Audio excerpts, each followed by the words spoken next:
Fathul Qutub di Pondok Modern Tazaka meneliti lebih dari 24.000 judul kitab klasik. Program ini berlangsung 13 hari mencakup sesi seminar, pelatihan metodologi riset, serta diskusi umum.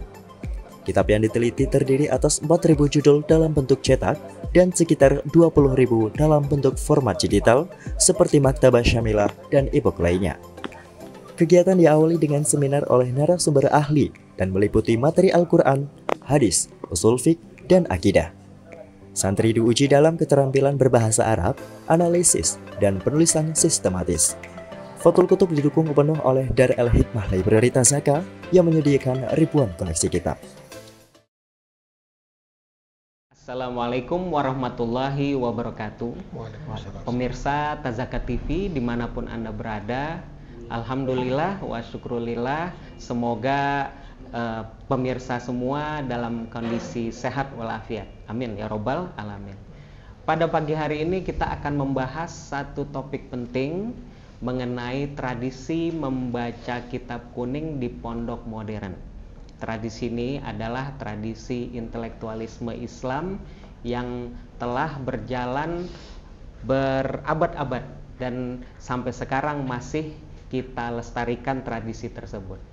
Bersama kita pada pagi hari ini adalah pengasuh dan pimpinan Pondok Modern Tazaka, Kiai Al-Hajj Anang Rizza Mas Hadi MA PhD. Assalamualaikum Ustadz. Salam. Kemudian Wakil Direktur Kuliatul Muallimin Al-Islamiyah yaitu Al-Hajj Hakim As-Siddiqi MPD. Dan bersama kita salah seorang santri Tazaka yang aktif dalam tradisi membaca kitab kuning. Apa kabar Ustadz? Alhamdulillah. Alhamdulillah. Pada hari ini kita akan membahas tentang tradisi membaca kitab kuning Ustadz. Nah, Ana mau memulai pertanyaan kepada Pak Hakim.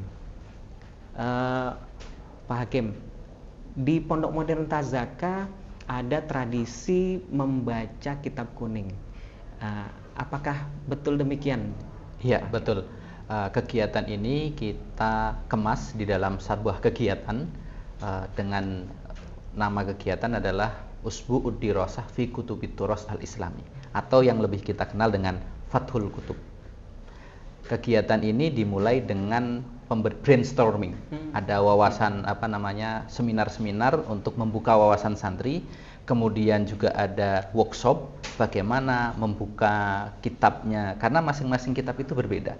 Hadis membukanya berbeda, fikih juga berbeda. Nah, ini kita selain seminar kita buat workshop sekalian. Kemudian sepekan selanjutnya adalah anak-anak melakukan pembahasan. Oke. Ini Gitu. menarik karena yang dipakai kata-kata Fathul Qutub. Nah, bisa diperjelas lagi Pak Hakim. Fathul Qutub ini Mengapa berarti disebut Fathul Qutub? anak-anak ini harus membuka buku, Membuka buku. Membuka kitab. membuka kitab. Fathul Qutub berarti membuka kitab. Jadi anak-anak masuk ke dalam perpustakaan, ketika mendapatkan permasalahan atau pertanyaan, kemudian mereka mencari jawabannya di dalam kitab-kitab turos. Nah, yang unik lagi di kita adalah kita mengenalkan digital library. Karena kalau buku hard copy itu mungkin terbatas. Tapi kalau soft copy, ada Maktabah Syamilah, ada PDF dan lain sebagainya, itu bisa kita buka sekalian. Jadi perpaduan antara digital library dan hard library. Berarti pada saat kegiatan Fathul Qutub, santri diberi semacam orientasi begitu? Betul. Jadi selain orientasi tentang keilmuan, orientasi tentang bagaimana membuka buku, bagaimana membuka digital library, kemudian bagaimana teknik skimming, membaca cepat dan seterusnya, sehingga anak-anak dalam satu hari bisa menemukan berbagai macam pertanyaan yang kita berikan. Jadi tidak hanya sekedar membaca, tapi harus cepat juga karena dikejar waktu. Ini pertanyaannya seperti ini, kemudian dijawab, kemudian didiskusikan dalam satu hari. Kitab turos yang dikaji oleh santri-santri itu di bidang apa aja? Di di bidang akidah, hadis, fikih, dan tafsir. Oke. Ada 4 bidang itu yang kita latihkan. Jadi Fathul Kutub ini sebenarnya ajang latihan untuk anak-anak bagaimana mereka membuka kitab, kemudian mencari jawaban atas pertanyaan-pertanyaan yang ada, baik itu pertanyaan yang akan dihadapi di masyarakat kelak ataupun ya random pertanyaan yang sudah kita susun dengan secara terstruktur dengan memanfaatkan keilmuan, pengetahuan yang sudah mereka miliki. Oke. Kiai Anang, Ya. dalam tradisi membaca kitab kuning di pesantren modern ini apa filosofinya, Ustaz? Sehingga harus ada kegiatan yang disebut Fathul Kutub ini. Terima kasih Pak Ferry. Jadi tradisi membaca kitab kuning itu sebetulnya tradisinya pesantren, tradisinya ulama kita. Itu tradisi intelektualisme Islam. Dan itulah core-nya pesantren. Maka pesantren itu meskipun nanti pengembangan di bidang lain, tetapi tafakuh fiddinnya itu basis pemahaman yang mendalam terhadap agama melalui kitab-kitab kuning. Kalau dalam bahasa kita kitab kuning, bahasa Indonesia. Kalau dalam bahasa aslinya kan turos Islam. Jadi khasanah intelektualisme Islam, warisan kitab-kitab yang jumlahnya nggak terbatas itu, yang ditulis oleh para ulama kita sejak zaman tabi'in sampai hari ini. Itu yang kemudian dijadikan sebagai media pembelajaran dan pendidikan bagi anak-anak kita, para santri. Nah, di pondok modern tak terkecuali itu juga sebetulnya mengajarkan pendidikan membaca kitab kuning. Bahkan kitab kuning yang kita pahami, Pak Hakim, itu dalam arti yang luas. Bukan 1, 2, 3 atau 10 kitab, tetapi ratusan bahkan ribuan atau puluhan ribu kitab. Semua yang dimaksudkan dalam At-Turas Al-Islami, khasanah intelektualisme Islam, itu menjadi objek dari pembelajaran untuk anak-anak kita, para santri. Itu yang pertama, Pak Ferry. Itu yang pertama. Yang kedua, kenapa ada kegiatan Fathul Kutub atau Usbu ad-dirasah fi Kutub At-Turas Al-Islami? Pertama, ini mengenalkan kepada santri kita bahwa khasanah Islam itu luas. Keilmuan Islam itu luas. Para ulama, para fuqaha, mufassirun, muhaddisun, usuliyun, ya, dan bahkan falasifah itu sudah membahas banyak sekali isu-isu tentang kehidupan semesta, dan itu dibahas dengan sangat detail, tentu dengan perdebatan-perdebatan yang luar biasa tajamnya. Dan hebatnya mereka itu mendokumentasikan perdebatan itu dalam bentuk buku, kitab. Yang itu sekarang kita mewarisinya. 12-13 abad berlangsung, tradisi itu sampai sekarang terus ada. Nah, dengan adanya kegiatan itu, santri jadi tahu ternyata khasanah pemikiran intelektualisme Islam itu luas sekali. Ternyata yang dibahas dan didiskusikan oleh para ulama dan fuqaha itu spektrumnya meliputi semua sendi-sendi kehidupan dunia dan akhirat. Bahkan hal-hal yang sebetulnya nyaris tak terpikirkan itu difikirkan oleh ulama kita, dibayangkan, dihayalkan, didiskusikan, diperdebatkan. Itu.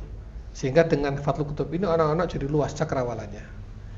Kan moto kita berpengetahuan luas. Ya kan? Berpengetahuan luas itu bukan 1-2 kitab yang dibaca, tapi ratusan dan ribuan kitab. Itu yang kedua. Yang ketiga, santri itu lekat dengan bahasa Arab. Jadi aneh kalau orang dikatakan santri tapi tidak bisa bahasa Arab. Karena pintu untuk memahami intelektualisme Islam atau kitab kuning adalah diantaranya bahasa Arab. Dan bahasa Arab kita ajarkan secara simultan dari kelas 1 sampai kelas 6 terus. Nah, Fathul Kutub ini sebetulnya sekaligus ujian bahasa Arab. Ujian bahasa Arab. Kita mengukur kemampuan anak-anak kita dalam bahasa Arab. Kalau bahasa Arabnya lemah, pasti dia tergagap-gagap membaca kitab kuning itu. Apalagi nggak ada yang harokat. Tapi kalau bahasa Arabnya bagus, dia pasti akan mudah mengalir membaca kitab-kitab kuning itu. Kan begitu.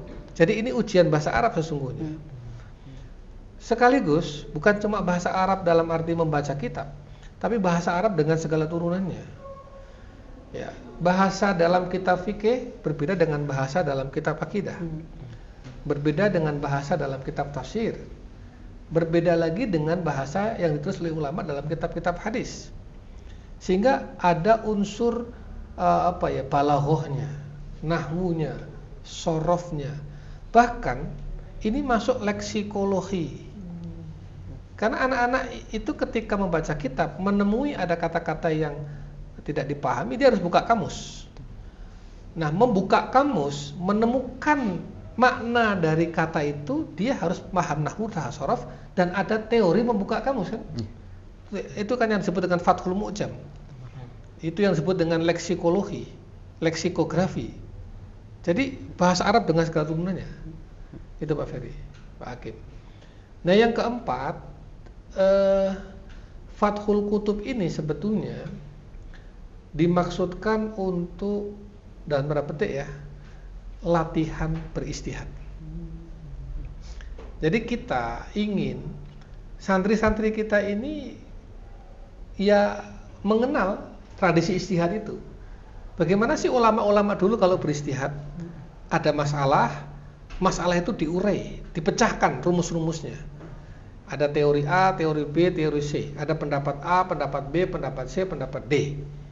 Ini konteksnya begini. Lalu mereka mengambil kesimpulan, lalu mengeluarkan sebuah hukum, sebuah pendapat. Itu kan istihad.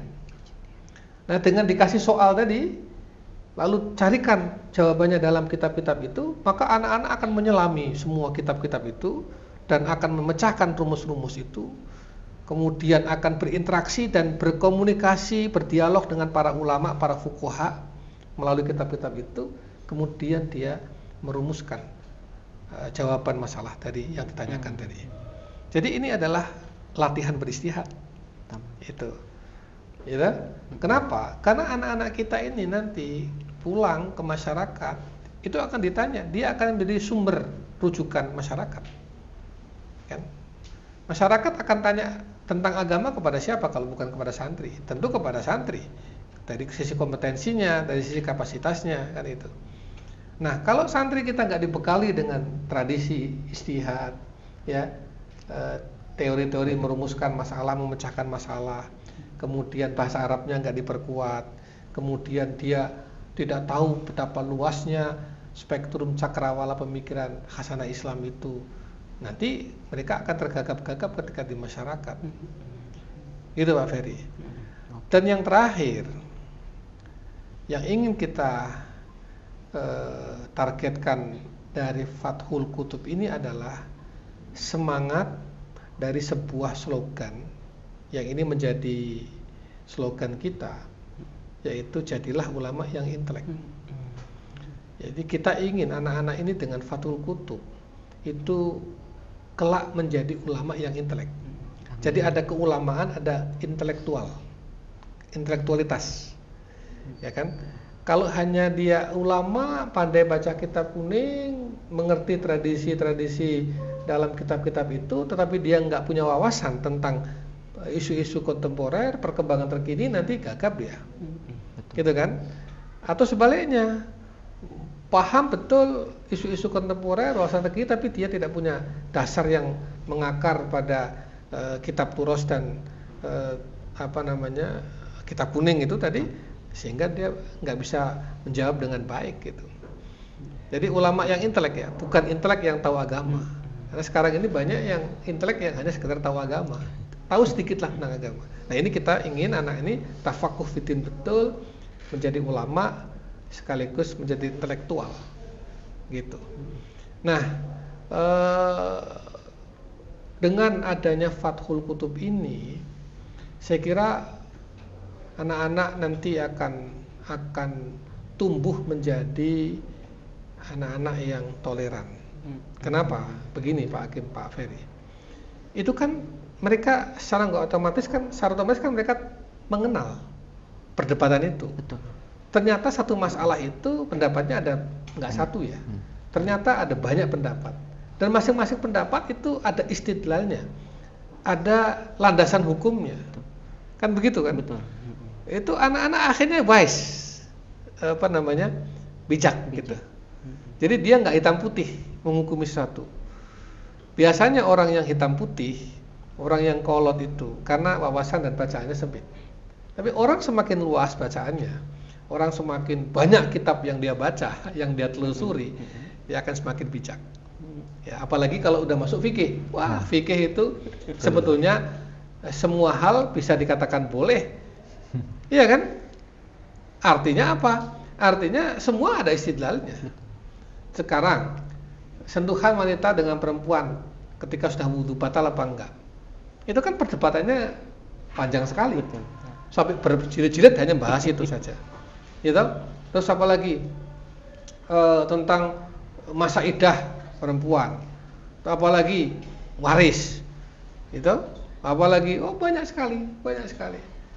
Belum lagi hukum wudu. Wah, wudu membasuh kepala itu, yang mana ini? Apa ya semuanya dibasuh? Apa sebagian saja atau cukup 3 helai saja? Gitu. Ya kan? Nanti sholat subuhnya mau kunut apa enggak kunut? Kemudian tarawihnya mau berapa rakaat? Sehingga semua itu dipaparkan dengan jelas oleh para ulama kita. Anak-anak tinggal membaca saja. Kan sudah ada semua kitab-kitabnya. Itu jadi tasamuh, toleran, bijak, dan ini penting. Kalau sudah dia toleran, bijak, dia akan menjadi perekat umat. Iya, jadi bersahabat dengan semua golongan, kan?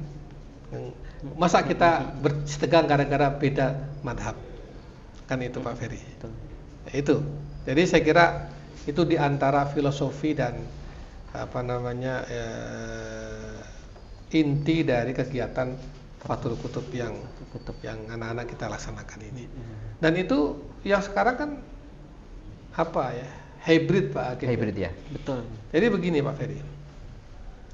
Kalau dulu zaman kami santri, Pak Ferry, zaman Pak Ferry nyantri, Pak Hakim mungkin ya juga, itu kan Fathul Kutub itu hanya masuk perpustakaan, lalu dia hanya mencari jawaban dari kitab yang tersedia di perpustakaan. Kalau pondoknya itu punya kitab banyak, Betul. luas. Tapi ada beberapa pondok yang mungkin perpustakaannya hanya ratusan aja judul. Alhamdulillah kita punya sekitar 3.000-an judul kan. Alhamdulillah. Perpustakaan kita 3.800. 3.300-an ya. 3.380. Artinya 3.000 lebih judul kitab yang kita punya di perpustakaan kita. Udah bagus itu. Tapi itu kan kurang dalam tradisi intelektualisme Islam. Nah, hybrid sekarang. Pakailah digital library, e-book, ya kan?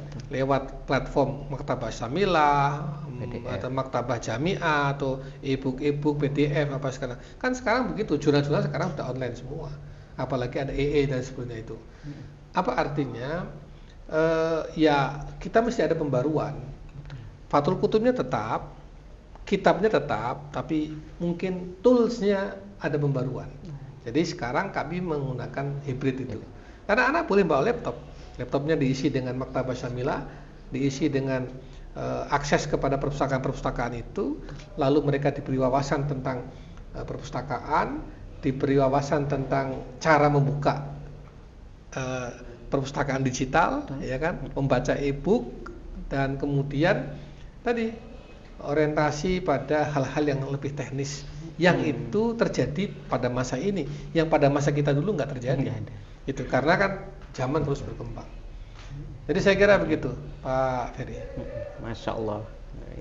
Ternyata filosofinya dalam sekali, Ustaz. Insya Allah. Itu berarti pondok modern itu ya baca kitab kuning. Betul. Bahkan ya kitab kuning, kitab hijau, kitab merah, kitab putih. Kitab putih. Jadi kitab kuning Iya. itu kan hanya istilah yang disematkan oleh ulama-ulama kita untuk memberi istilah atau sebutan pada turos Islam. Yang memang dulu kitab-kitab itu dicetak dengan kertas berwarna kuning. Berwarna kuning. Karena kitab yang dicetak dengan kertas warna kuning itu di mata lebih sejuk. Ulama kita itu kalau baca kitab kan dulu sampai puluhan jam. Betul. Sehari bisa 15 jam sampai 20 jam. Jadi yang 4 jam lain itu digunakan untuk kegiatan, yang 20 jamnya, 15 jamnya digunakan untuk baca kitab. Sehingga kalau kitabnya warnanya kuning itu di mata tidak cepat lelah. Kan gitu. Nah, sekarang kalau kita baca laptop kan nggak mungkin kuning lagi. Betul. Laptop layarnya pasti putih gitu. Betul. Kecuali begitu kita baca PDF, e-book, lalu kemudian screen-nya, background-nya kita gelapkan sedikit supaya di mata tidak terlalu pedih dan itu. Intinya adalah kita nggak usah masuk dalam perdebatan itu ya.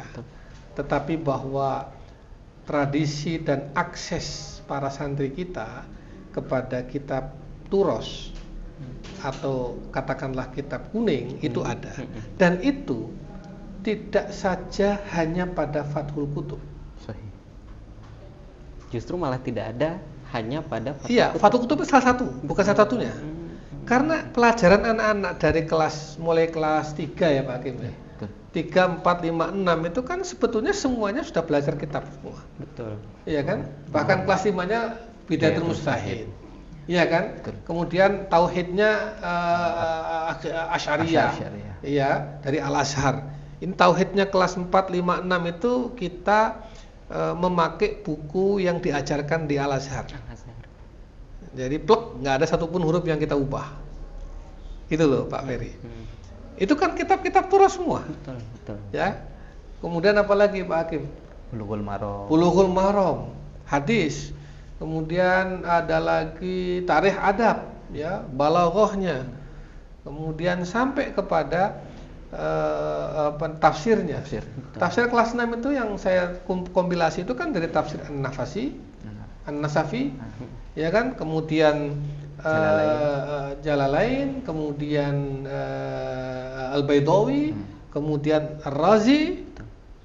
Itu kan cuplikan dari kitab-kitab kuning yang kita sadur, lalu kita sesuaikan dengan kebutuhan kurikulum anak-anak, kemudian kita masukkan di situ. Gitu Pak Ferry. Siap. Pak Kiai, ini ada pertanyaan menarik. Apakah ada perbedaan kegiatan Fathul Qutub ini dengan Bahsul Masail? Ya sama aja hampir. Sama ya, ya Bahsul Masail kan memecahkan masalah. Ya kan? Itu dalam tradisi kawan-kawan kita di Nahdlatul Ulama. Namanya Bahsul Masail. Bahsul Masail. Dan mereka sangat intens, sangat dalam sekali. Kan kalau ada satu masalah, mereka berkumpul, para ulama kita dari Nahdlatul Ulama itu kemudian bawa kitab, kemudian berargumen, mencari rumusan-rumusan jawaban. Kalau di Muhammadiyah, kawan-kawan kita para ulama di Muhammadiyah itu namanya Majelis Tarjih. Majelis Tarjih. Jadi di sana sama juga ada masalah dibahas, lalu merujuk pada referensi-referensi kitab-kitab, pendapat ulama-ulama, dirumuskan, dikonstruksi dengan berbagai pendekatan teori, lalu menyajikan jawaban-jawaban. Jadi saya kira apakah itu Bahsul Masail, apakah itu Tarjih, kalau di kitab Fathul Qutub, saya kira semangatnya sama. Semangatnya sama, menyelami keilmuan Islam, lautan pemikiran Islam yang sangat luas itu, dan merekonstruksi kembali untuk menyajikan jawaban dari persoalan-persoalan kekinian. Oke. Gitu Pak Ferry. Siap. Ada satu lagi Kiai Anang. Kenapa di sini difokuskan ke At-Turos? Sementara masalah-masalah kontemporer di Islam itu bisa jadi dibahas di buku-buku yang kontemporer. Saya kira tidak Pak, sebagian besar turos, Sebagian tapi besar tidak turos. ansih turos kan? Oh, tidak ansih turos. Iya, ada juga kitab-kitab kontemporer karangan ulama-ulama tahun 2000-an, 2010. Bahkan kan beberapa jurnal juga kan? Betul. Ada jurnal, ada wakaf dari percetakan Darussalam. Iya. Itu buku-buku mu'asyirah, Ustaz. Oh, Yang Darussalam itu. iya, Darussalam Kairo itu 1300 judul. eksemplar. Sebentar sembar. Iya. Iya. Judul. Jadi penerbit Darussalam Kairo itu kan penerbit besar, kayak Darul Fikri di Beirut. Ini Darussalam Kairo. Itu pernah wakaf kitab-kitab jumlahnya 1300 judul kitab. Masya Allah. Itu sudah setengah perpustakaan. Ya, luar biasa. Itu terbitan dari mulai Darussalam penerbit Darussalam itu berdiri sampai yang terakhir kan, sampai 2020-an. Itu kan ada yang turos dan yang kontemporer. Memang mungkin 80% itu turos. Tapi kan persoalannya bukan turos atau kontemporer ya. Persoalannya turos itu bisa nggak diangkat, direkonstruksi untuk menjawab persoalan hari ini. Betul. Kan gitu, Pak Ferry. Oke. Kita ke santri. Mohon diperkenalkan diri. Perkenalkan, nama saya Muhammad Bahrul Anwar, Ustaz. Santri kelas 6B. Saya berasal dari Tegal, Ustaz. Oke. Ananda Bahrul, selama mengikuti kegiatan Fathul Kutub, apa yang Ananda dapatkan? Alhamdulillah, Ustaz. Saya bersyukur bisa mengikuti kegiatan ini karena Fathul Kutub bisa menjadi bagian dari pengalaman terbaik saya selama di pondok pesantren ini, Ustaz. Di Fathul Kutub ini saya mendapat wawasan, bahkan life skill, Ustaz. Life skill untuk memecahkan suatu permasalahan, Ustaz. Kita dibimbing untuk mencari solusi, untuk menganalisis, untuk membandingkan, sehingga dengan suatu permasalahan ini kita dapat mengeluarkan kesimpulan yang dapat diterima oleh semua pihak, Ustaz. Oh gitu. Paham nggak kitab-kitab turos itu? Alhamdulillah, Ustaz, paham, Ustaz. Berapa persen pahamnya? Insya Allah 90%, Ustaz. 20%. Ya, Ustaz.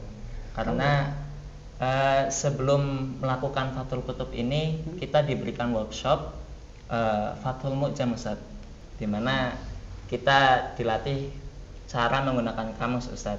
Ketika kita mendapatkan suatu kalimat atau kata yang sulit untuk dipahami, maka kita akan membuka kamus sehingga itu menambah kosakata kita, Ustaz. Pak Ferry, membuka kamus bahasa Arab tidak seperti membuka kamus bahasa lain. Betul. Karena di dalam bahasa Arab itu satu kata itu bisa bercabang-cabang menjadi puluhan kata. Dia menjadi bentuknya juga sangat beragam. Jadi misalkan kata-kata infak. Infak itu dari mana? Dia nggak bisa mencari kata infak dari hamzah, alif, ya kan? nun. Alif nun gitu nggak bisa dia. Dia mesti harus menemukan ini berasal dari asal kata apa, kan begitu kan? Terus kemudian misalnya ada Mikias. mikias, itu nggak bisa dia langsung mikias. Gitu. Yunkof. Ya, jadi sebetulnya pelatihan membuka atau menggunakan kamus bahasa Arab itu pada saat yang sama itu penajaman terhadap ilmu-ilmu alat bahasa Arab. Kalau nahwu sorofnya nggak kuat, dia nggak bisa mengakses kepada kamus itu. Oke. Bagaimana proses pada saat Ananda diberi soal oleh panitia Fathul Kutub, kemudian apa yang Ananda lakukan? Masing-masing kelompok terdiri dari 3 orang, Ustaz. Maka tugas pertama kali adalah membagi, Ustaz. Ada anak yang membaca, Ustaz. Ada anak yang mencari buku, Ustaz. Ada anak yang merangkum, dan masih banyak lagi, Ustaz.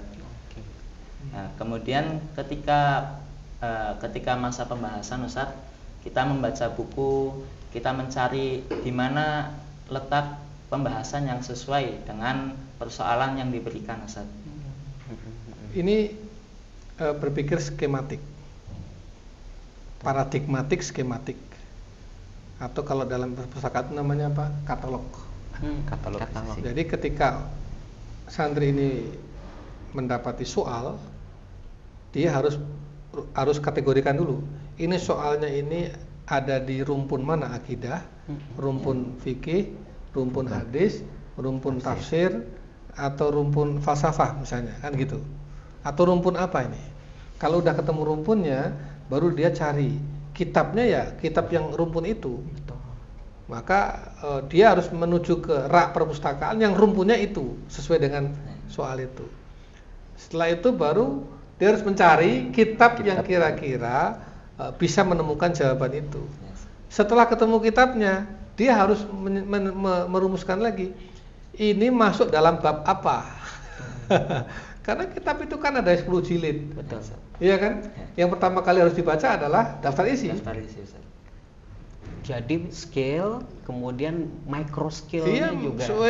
Jadi makro skill, mikro skill itu ketelitian.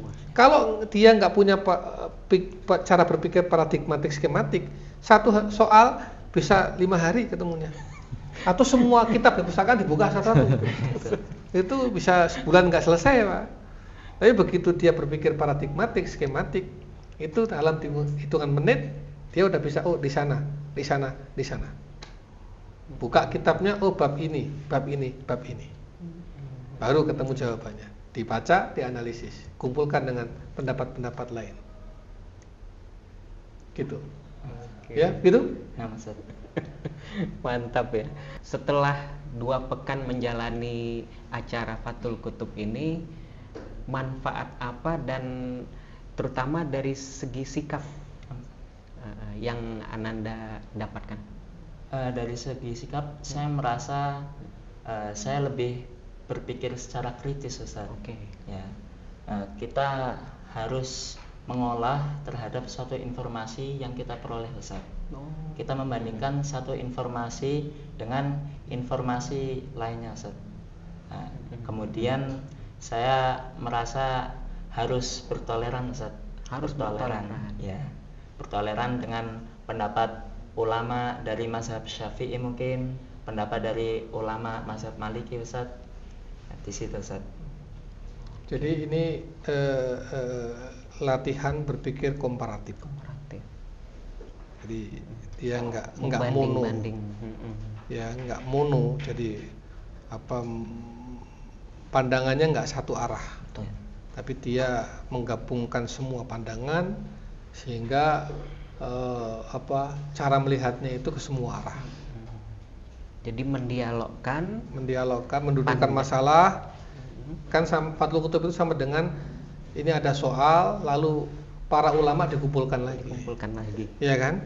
Jadi anak-anak ini seperti mengundang lagi Imam Syafi'i, Imam Maliki, Imam Hambali, Imam Syafi'i, Maliki, Hambali, Hanafi, ya kan? Imam Ghazali, Ibnu Rus, Ibnu Sina, dan banyak sekali ulama-ulama kita yang jumlahnya ribuan itu, seolah-olah suruh duduk bersama dengan kita, lalu kita dialog dengan mereka melalui kitab-kitab itu. Masya Allah. Dan yang paling penting tadi tentang Fathul Kutub itu adalah tradisi membaca dan menulis. Saya lupa tadi menyampaikan itu. Jadi dengan Fathul Kutub ini anak-anak itu tradisi membacanya muncul. Ya. Karena membaca adalah jendela ilmu pengetahuan. Tapi jangan berhenti membaca, menuliskan. Makanya mereka menuliskan jawaban-jawaban itu dalam paper. Itu. Betul. Jadi ilmiah. Betul. Ini kan kita ini masyarakat ilmiah. Betul. Kita ini komunitas ilmiah, bukan masyarakat awam. Kalau masyarakat awam ya ngomong semplung-semplungnya gitu kan, itu kan. Kalau kita kan santri. Kalau bicara harus berdasarkan pada dasar yang kuat, referensi yang kuat, kan gitu. Itu kan cara berpikir ilmiah. Sehingga kita ini masyarakat ilmiah. Betul. Nah, gitu Pak Ferry. Ya. Baik. Ini pertanyaan terakhir. Setelah 2 minggu Ananda mengikuti Fathul Kutub, berapa buku turos yang Ananda sudah buka dan Ananda kaji? Mungkin sekitar 50 Ustaz. 50 buku tulis dari judul yang berbeda Ustaz. Terkadang anak sendiri sudah membaca buku, sudah melihat daftar isi, tetapi jika pembahasan ini tidak masuk ke dalam konteks permasalahan ini, maka saya mengganti buku Ustaz. Saya membaca buku yang lain. Kemudian ketika sudah menemukan suatu jawaban, saya harus mencari jawaban dari pendapat ulama yang mencari jawaban dari ulama yang lain Ustaz. Mencari pendapat ulama yang lain, sehingga kesimpulan yang saya keluarkan ini tidak berpihak ke satu golongan Ustaz. Nah, setelah pembahasan juga diadakan diskusi Ustaz. Diskusi di mana di diskusi ini kita dapat saling berpendapat, kita dapat bertanya. Itu juga melatih kita Ustaz, melatih kita untuk bermusyawarah Ustaz, untuk berdiskusi. Nah, ketika teman kita dari kelompok yang lain menyimpulkan suatu masalah berdasarkan apa yang mereka baca, maka kita hendak bertanya Ustaz. Kita hendak bertanya, kita hendak memberikan, kita hendak membantah Ustaz. Nah, begini Ustaz. Ya. Jadi Kalau 50 sebenarnya tergolong kecil. Iya. Kalau 2 pekan Fathul Qutub itu mestinya sehari 20 kitab minimal dibaca. Sehingga harusnya lebih dari 200 yang dia baca. Harus. Iya kan? Ya. Mungkin ini Tapi kan hard mungkin cover. Ini yang hard copy Ustaz mungkin. Kenapa? Hard cover. Yang Hard soft cover. mungkin lebih banyak karena soft kan tinggal Di menggunakan. maktabah Iya, lebih iya. banyak. Jadi ya mungkin kalau dengan softnya kamu hitung itu mungkin saya kira lebih. Ya, Ustaz. Karena kalau hanya dengan 50 kitab itu untuk kita masih kurang. Masih kurang di dalam membuat kesimpulan yang komprehensif. Gitu. Nanti kalau kamu kuliah satu hari jangan kurang membaca buku 15 jam. Ya, Ustaz.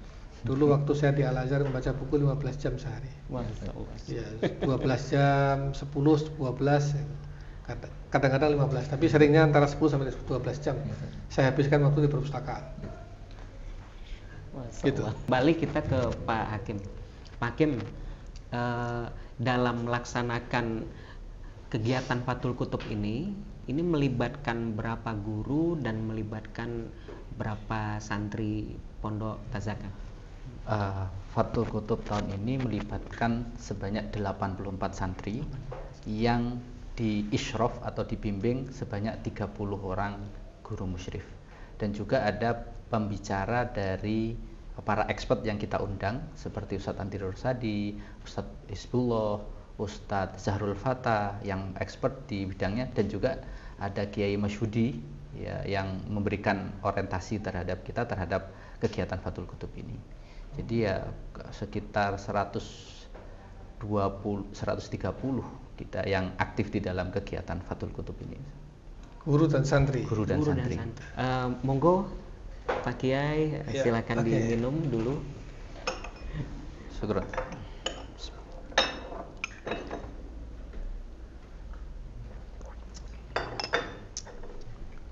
Berarti ya lumayan melibatkan banyak pihak ya. Betul.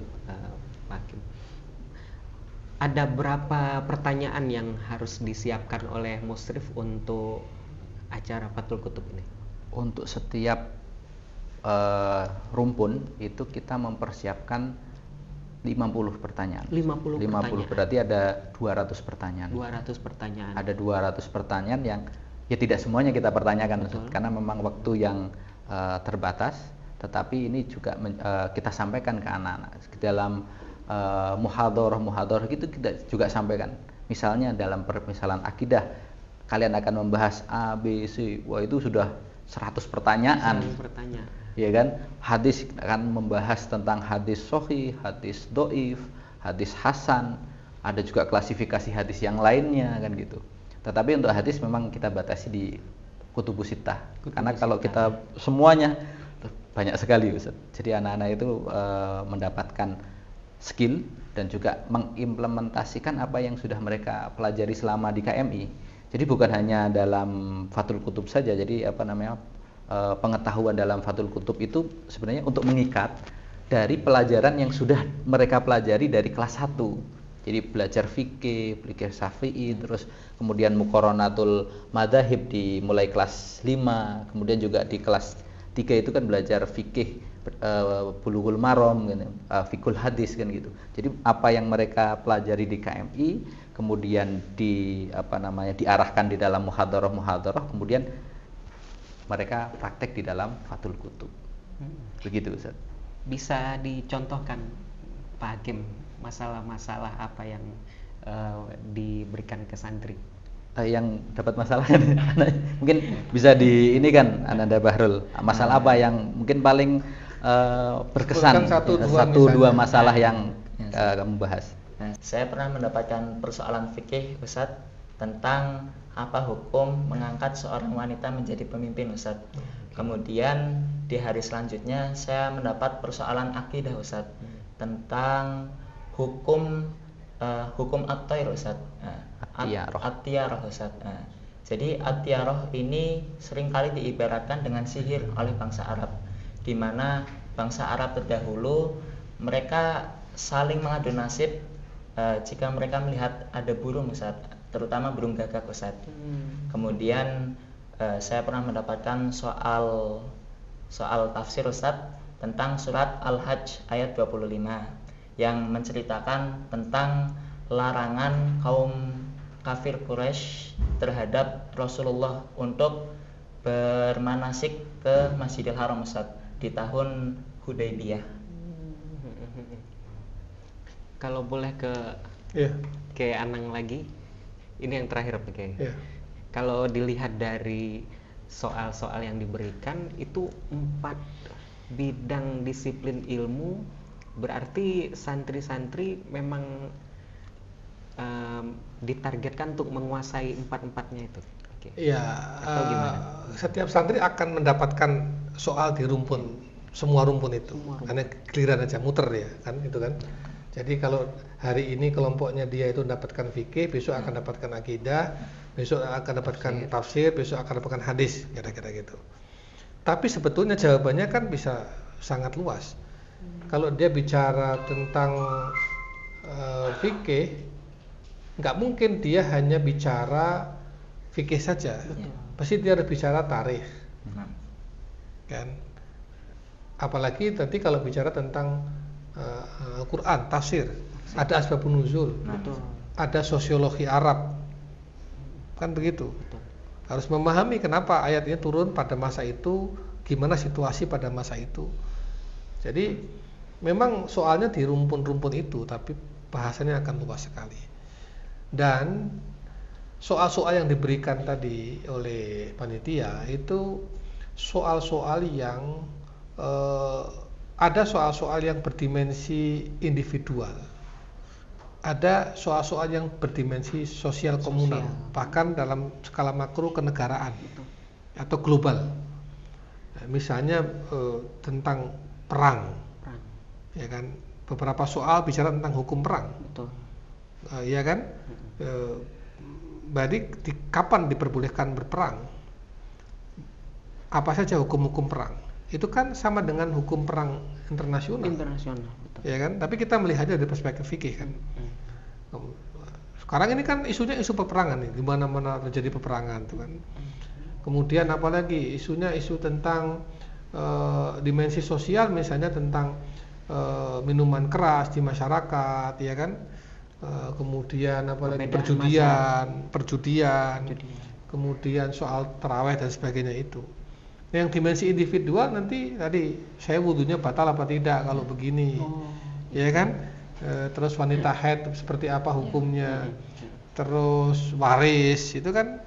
Nah jadi semua diberikan, ada individual, masyarakat, bahkan di tingkat yang lebih besar itu negara ataupun global.